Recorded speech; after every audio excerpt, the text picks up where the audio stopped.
Hey, Scott Johnston here. I want to read from Psalm 139, verses 1 to 6. It says this: "You have searched me, Lord, and you know me. You know when I sit and when I rise. You perceive my thoughts from afar.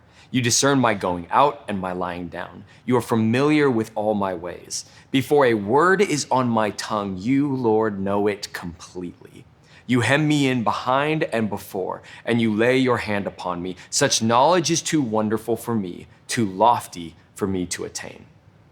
When I was a youth pastor back in the day, I had this game that I would play with all the students where we would show an image of something zoomed in and the students would have to try and guess what it was.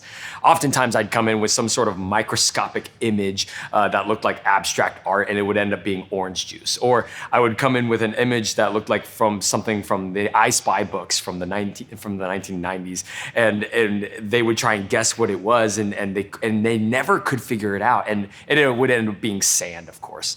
Now, the interesting thing for me was that none of the students, regardless of where they started, could ever guess what it was on the first try.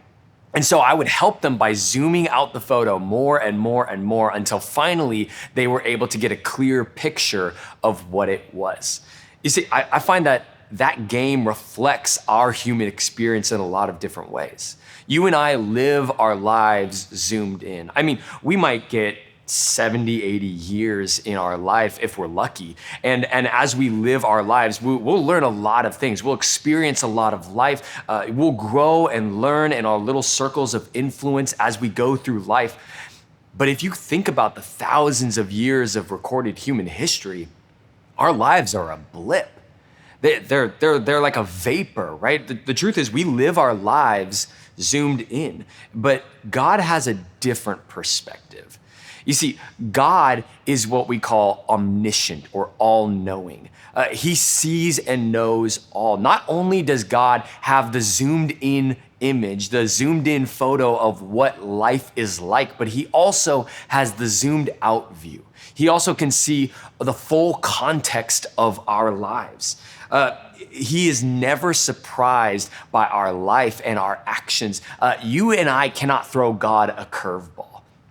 And that can be a really intimidating thought for a lot of us. But I love what Arthur Pink says. He says this: "He foresaw my every fall, my every sin, my every backsliding, yet nevertheless fixed his heart upon me." One of the beautiful things about God's omniscience is that he sees and knows us more completely than we ever could.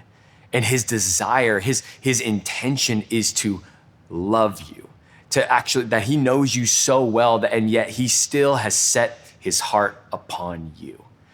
And I hope this encourages you this morning.